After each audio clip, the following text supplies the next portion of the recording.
Hello!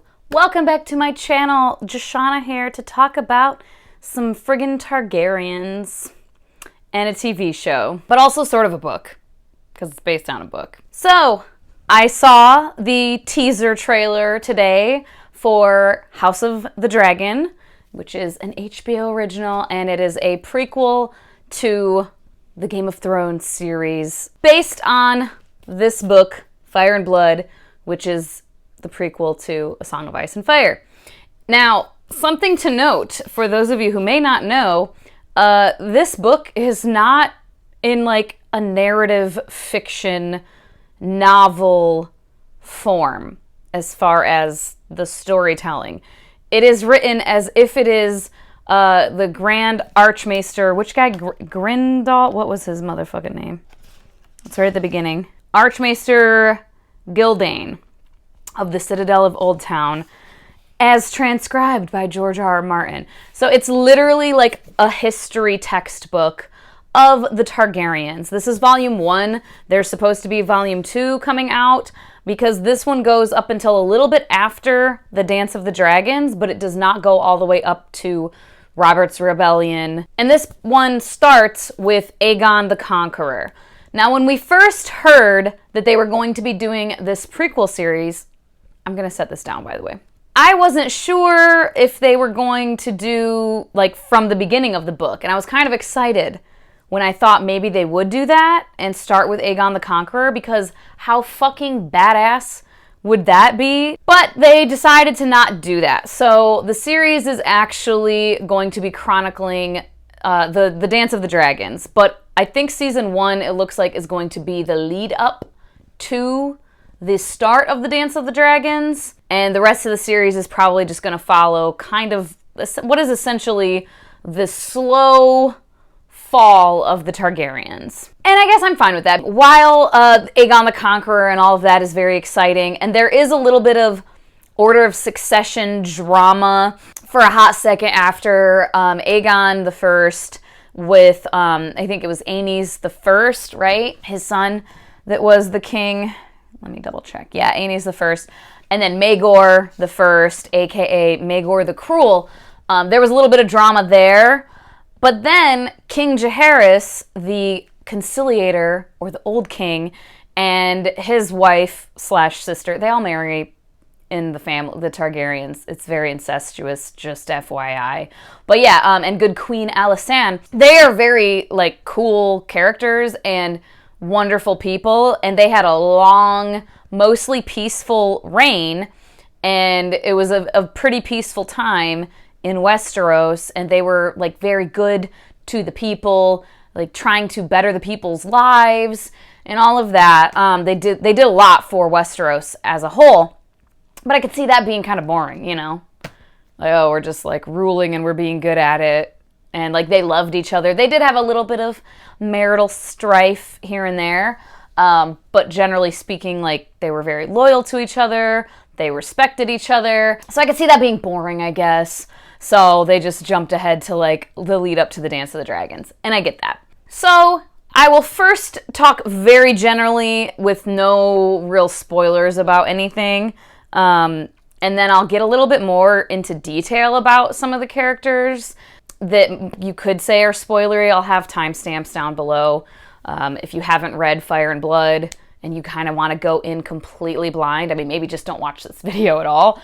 But first, I'll just give a brief, like, what it's about, and then the cast of characters that we currently have, like, just who they are, what their titles might be, or roles, or whatever, why they're important. So yeah, it's following the Dance of the Dragons, and it seems, like I said, to be the lead up to the Dance of the Dragons. And this is a time period roughly 200 years prior to Robert's Rebellion, when Robert Baratheon ousted the Mad King. So basically, the order of succession was in question. One faction believed that the order of succession should always follow the male line.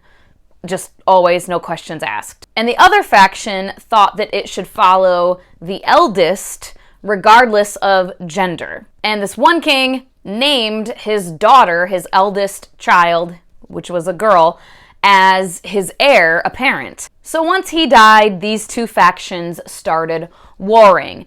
and they were all Targaryens on either side. I mean, not everybody that supported them, but like the two that were like, we want to rule, were Targaryens. So there were Targaryens on both sides, dragons on both sides, hence the Dance of the Dragons. Now on IMDb right now, it says like the top cast, or like the main cast. That's all that's on IMDb. And I don't know how accurate this is because, and this isn't spoilery because I don't even know what it means. I don't know if it's just like IMDb isn't up to date, but so there are two characters that are main characters here, and I'll get into them in a second, but Princess Rhaenyra Targaryen and then Alicent Hightower.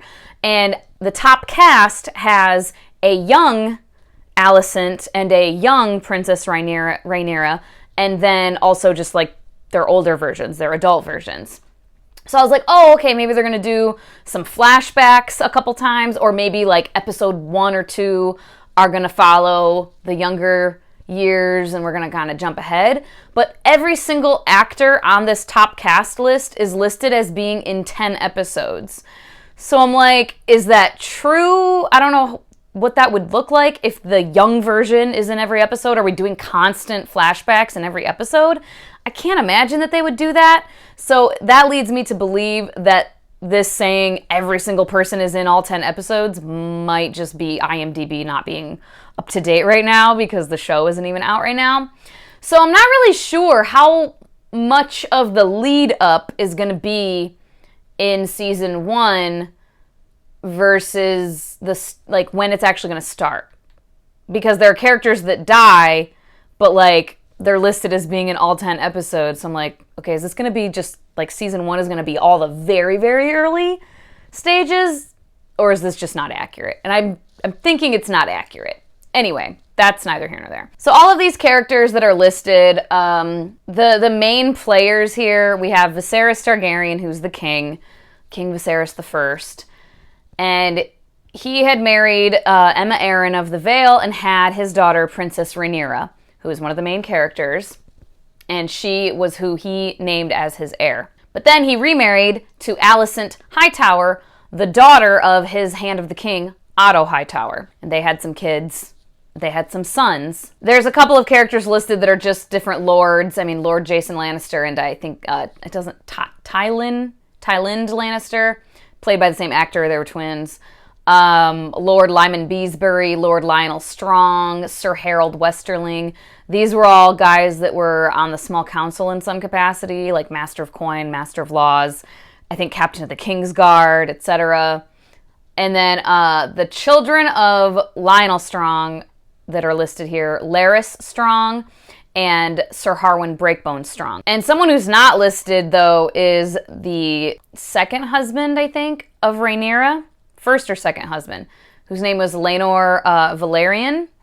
His parents are Princess Rhaenys Valerian, who's listed, and Lord Corlys Valerian. And then we have Daemon Targaryen, and he is the brother to Viserys. But yeah, there's the kind of overview of it. So basically we have the Princess Rhaenyra, who was named as the heir, her stepmother, Alicent, who thinks that her sons, because they're the sons of the king, that they should be the heir. The oldest son should be the heir. And so, yeah, Alicent Hightower and Rhaenyra Targaryen, stepmother and stepdaughter, never really got along. And they kind of hated each other. And then there was also just discord between Daemon and his brother, King Viserys. There's just a lot of stuff going on. Family drama. And again, it's all very incestuous. So that's a thing. And this is all several generations after the initial conquest. So we had Aegon the Conqueror, and then Aenys the First, who was the son of Aegon and Rhaenys. Their names get very similar. Maegor the First, or Maegor the Cruel, who was the son of Visenya and Aegon. And then Jaehaerys the Conciliator, who was the son of Aenys the First. And then Viserys, in this show, is the grandson of Jaehaerys. So there's the general gist of it, and I'm going to give a little bit more detail in case anyone is curious. And the thing, too, with like any of this being potentially spoilery, is that in Fire and Blood, this Grand Maester or Archmaester or whatever who is giving this history, he is using 3 different accounts for the Dance of Dragons specifically. 3 different people's accounts of the chain of events, and they don't always line up. So I'm curious to see what version of the story they use in the show, because like there's a fool, Mushroom is their name, who always has very like salacious, lewd, scandalous versions of events. And so I'm like very curious to see if they're going to use Mushroom's version versus some of the other Grandmaesters and so on. I don't know. So what I think might happen, like they could change parts of it anyways. But yeah, so Viserys had Rhaenyra, right? Like I said, and Daemon, Viserys' brother, was always a little bit miffed and wanting to be Viserys' heir. So after Viserys' wife Emma died giving birth to what would have been their son, he died a day later. Daemon was caught in a brothel or a bar or whatever, a tavern, making jokes about this deceased child. Viserys was not having it, was super pissed, and promptly officially named Rhaenyra, his daughter, as his heir, being like, fuck you, bro, you're not gonna be it. I'm gonna have her be it. And he was like kind of grooming her to be the heir anyway. She was participating in small council meetings when she was young. Like, it was clear to a lot of people that he kind of wanted her to be the heir anyway. That just like spurred him to do it right then and there. So Daemon got with his favorite dancer, whose name is Myceria, who is one of the characters listed. And she's a woman from Lys, and she was known as Misery or the White Worm. And he got her pregnant. Viserys was pissed and ordered Daemon to like drop her like a bad habit and send her back to Lys. She did go back for a time, and she lost the baby on the way there. And then, King Viserys married Alicent Hightower, the daughter of his Hand of the King, Otto Hightower. They had 4 children, 3 boys and 1 girl. And Alicent wanted her son, Aegon II, to be named the heir, and just had a lot of animosity toward Rhaenyra, and the 2 of them never got along. Again, stepmother and stepdaughter. They just did not like each other, obviously. So Rhaenyra was married to Laenor Velaryon, like I said, and they had the 3 boys. And Laenor was the son of Princess Rhaenys Targaryen, who was the daughter of Aemon Targaryen and granddaughter of King Jaehaerys. And Lord Corlys Velaryon was his father, Laenor's father. And they also had a daughter, Laena. So Rhaenys' father, Aemon, and Laenor's grandfather, was the eldest surviving son to Jaehaerys, to King Jaehaerys. So Rhaenys thought, my son would be next in line, right? But he got passed over by Jaehaerys' second son, Balon. So that was that.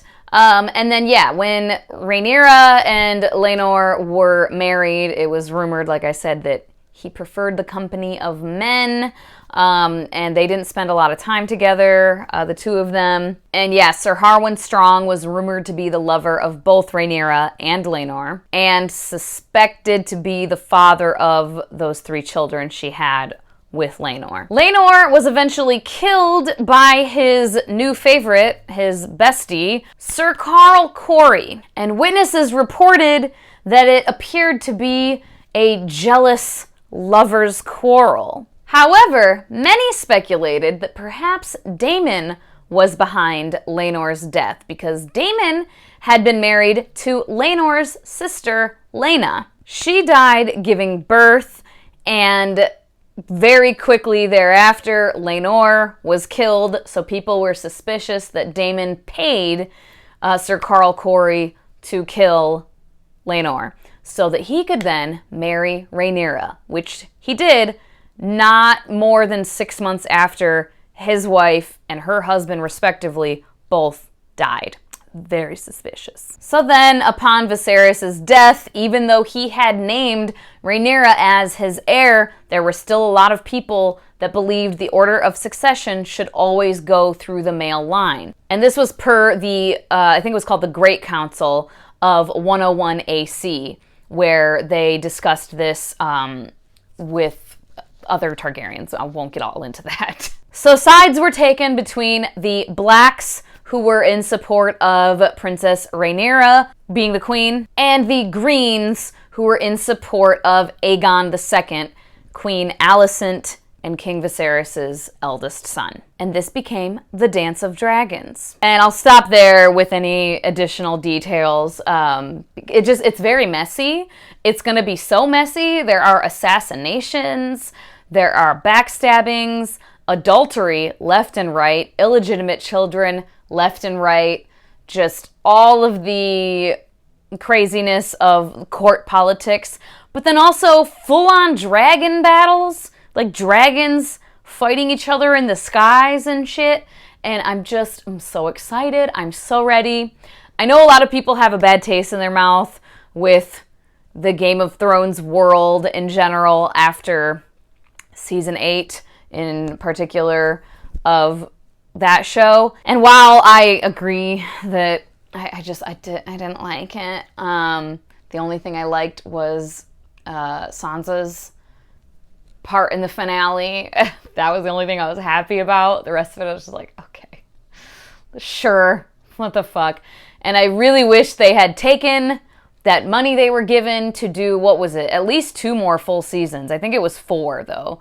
HBO was like, here, you can make more full seasons. And they were like, no thank you, we'd rather not. We'd rather just rush this shit so it makes no fucking sense. And that's annoying. But I do still love Game of Thrones. I will still rewatch the show. It has not destroyed my love of the show, and it certainly has not destroyed my love of the world. I just love this world. I have not yet even completed the A Song of Ice and Fire series, the book series. I've seen the show all the way through myself 4 times, and then I have seen 45 or so reaction channels go through the entire series. So I've seen like the highlights many, many times, and all of the lore videos and whatnot. And then I've read The World of Ice and Fire. I want to reread that. I've read Fire and Blood 1 and 2/3 times now. Almost done with it. And I just love it. It feels like a real fucking world. It feels like real history. And I know, a lot of it is based on actual historical events or like taken from actual historical events. But yeah, I love it. I love it so much. So I will watch all the shows in this world. God, I hope at some point we get some of Essos, because that shit is so interesting. There's so much mystery surrounding so much of Essos, and I would just fucking die of happiness if we got a show following some shit from Essos. I don't know if we'll ever get that, but I would be happy with it. Like, they can just keep making shows in this world, and I would be very happy, as long as they do them well. And I feel like this show, so far, so good. The casting looks good. The images we've seen look good to me. The teaser trailer looks good. Fingers crossed. What's his name? The composer, and I cannot pronounce his name. He is back. He's doing the score for The House of the Dragon. And one of the showrunners was, the director, I want to say, of The Battle of the Bastards. So that's promising as well. I'm just very excited. Very, very excited. Let me know down below if you are excited or not. And yeah, if you want to read Fire and Blood, I think it's really fun. Like I said though, it does read completely like a history book. It is not like a fun little narrative novel. It's this guy being like, here's what we've been told. I do like the audiobook too. I'm enjoying the audiobook. I don't know. I think it's a fun time. It's a very long audiobook, my God. As always, thank you so much for your time. Hope you all have a wonderful day, and I will talk to you later. Bye-bye.